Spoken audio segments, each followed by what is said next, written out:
Going to break down gold and euro USD.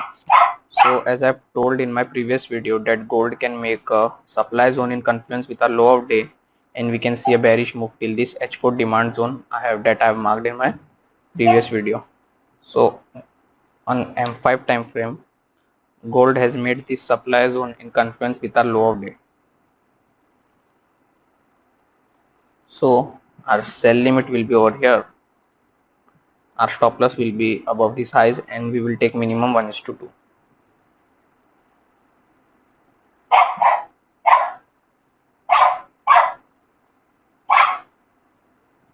So now you can see how gold is rejecting this H4 demand zone that I have marked in my previous video.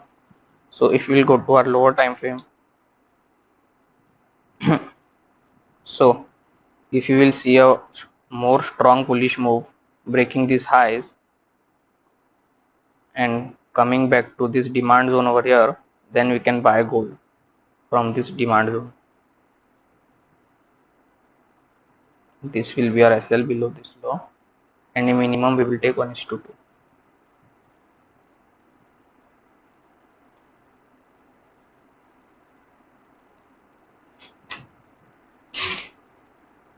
So let me clear my euro USD chart.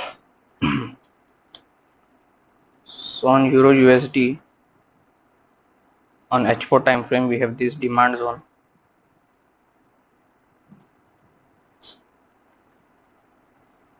and we have this supply zone over here.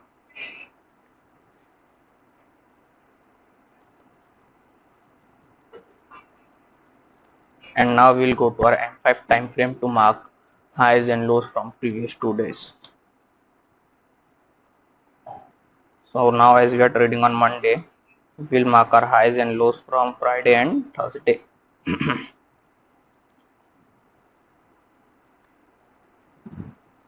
This is our low of day.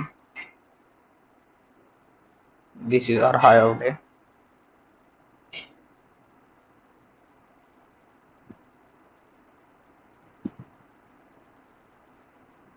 This is our previous high of day. And this is our previous low of day.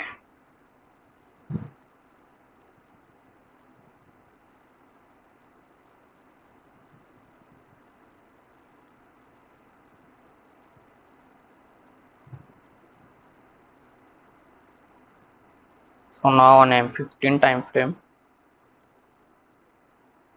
you can see this, we have a supply zone in confluence with HOD, and the price just pull back till here and give us a smaller time frame entry confirmation. So now if we go to our M3 time frame, you can see how just price touched it and make a supply zone over here.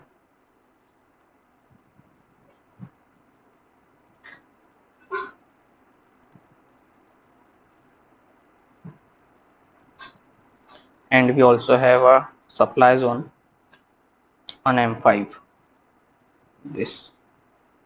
So as I've told you guys in my videos that if we have our supply demand zone on M1, M3 and M5, we will always take our higher time frame zones for our buy limit and sell limits. So our sell limit will be here and our stop loss will be above these highs, and we will take minimum 1:2.